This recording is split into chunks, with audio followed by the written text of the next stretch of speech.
Hi everyone, welcome back to the podcast.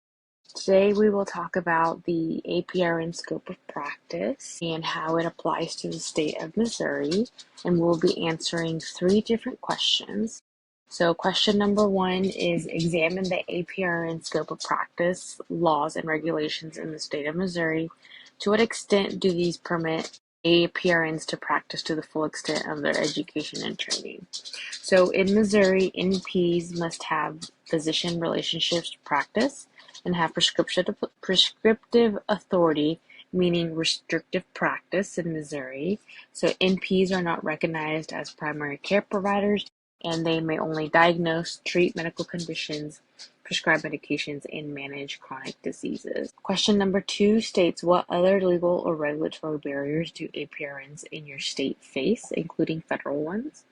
So some of these barriers are renewal of licenses and fees, completing specific educational requirements, including clinical hours, including continuing education, graduation from an accredited college. Other barriers would be uneven reimbursement and payment from place of employment or from Medicare or Medicaid programs.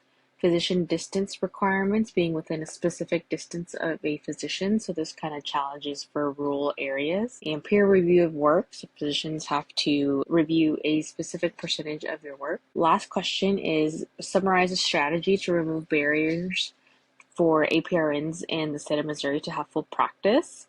So the Journal of Nurse Practitioners defines full practice authority as being able to evaluate patients, diagnose, order and interpret diagnostic tests, initiate and manage treatments, and prescribe medications under the licensure authority of the State Board of Nursing. According to the Journal of Nurse Practitioners, there are benefits to nurse practitioners having full practice authority, and some of these points are improved access across various settings and geographical locations, more efficacy in the delivery of care, decreased cost, removes anti-competitive restrictions, and enhances professionalism. Other issues or other ways to help with this is continue to advocate for the removal of barriers, so joining nursing associations or other medical associations for this, meeting with political figures, starting at the state level legislation and moving up to the federal policies, as well as continuing to provide research on the quality of care received from NPs. So this was all for today.